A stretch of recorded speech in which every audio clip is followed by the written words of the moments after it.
大家好，今天我们来做一个懒人葱油饼。面粉500克，然后放入3克左右的盐，260cc 左右的温水。用温水和面，面团会比较柔软，揉的时候没那么费力。揉成光滑面团，搓长，切成等分的剂子。我们将面剂横截面朝上，轻轻的按扁，然后给它刷上，或是用手给它抹上油，盖上一层保鲜膜，让它在这里醒至半个小时左右。我们在洗面团的时候，来给它准备油酥，面粉50克，然后放入2克左右的食盐，2克左右的13香，1克到2克都可以。如果觉得吃13香不健康的，你可以用胡椒粉来代替。然后再放入一点葱花，再放入1小勺芝麻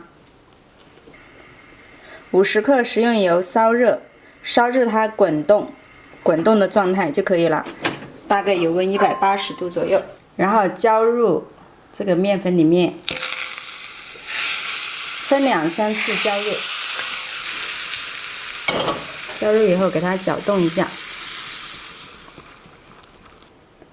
搅拌至没有面粉颗粒这种浓稠的状态，面粉和油的比例始终掌握1比1就可以了。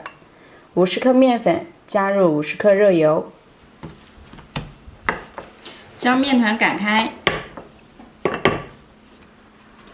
我们可以用手来给它捋开，松弛过后的面团它特别的有张力，用手轻轻一拉就可以了。给它刷上油酥，少刷一点，不要刷太多。刷太多它一个是容易漏，第二个是太油了也不好吃。然后把它拎起来，像叠扇子一样，这样子叠起来，叠起来以后拉长，拍2下，然后这样子卷过来，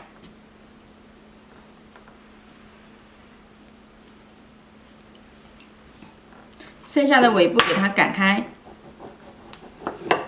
放到这个下面，包起来，按扁，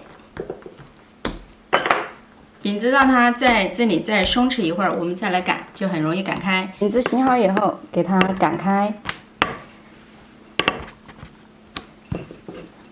擀成自己喜欢的大小，你可以把它擀得厚一点，也可以擀得薄一点。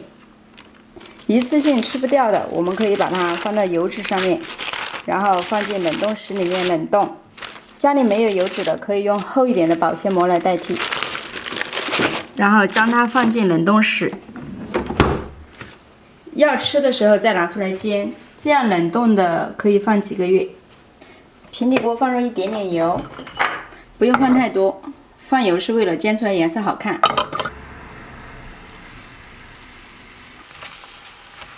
饼子烙的时间不要烙得太长，太长的话它会变硬，这样烙出来会比较柔软，像手抓饼一样。